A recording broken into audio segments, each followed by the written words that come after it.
अवैध निर्माण के खिलाफ विभिन्न वार्डों से बार बार शिकायत मिलने के बावजूद इन आरोपों को अनसुनी कर ठीक तरह से खोजबीन नहीं करने को लेकर नगर निगम के बिल्डिंग विभाग के अधिकारियों पर मेयर गौतम देव ने नाराजगी जाहिर की।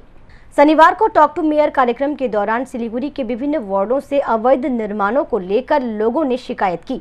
इसे लेकर मेयर ने बिल्डिंग विभाग के अधिकारियों से पूछताछ करने के बाद उन्हें शो कॉज किया। उन्होंने बताया कि इस तरह से काम नहीं चलेगा, बिल्डिंग विभाग को लेकर रिव्यू मीटिंग की जाएगी। সেই কাজটা করতে হবে, তাদের হয়তো লেস ম্যান পাওয়ার আছে,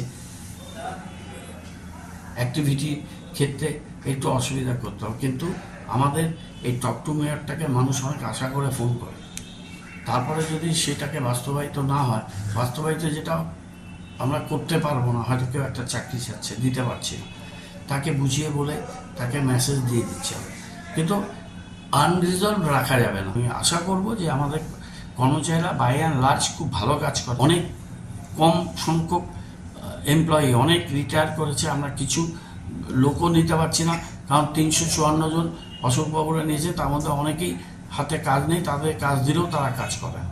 তাই এটা তো একটা বড় সমস্যা আমাদের আছে। সুতরাং আমরা গভর্নমেন্টের লেভেলেও চেষ্টা করছি কিছু এমপ্লয়মেন্টের ব্যাপার, আর কিছু কিছু ক্ষেত্রে আমাদের টেকনিক্যাল লোক আমাদের অনেক কম আছে, সেগুলো নিতে হবে। সিস্টেম ডেভেলপ করতে গেলে ম্যান পাওয়ারটা দরকার।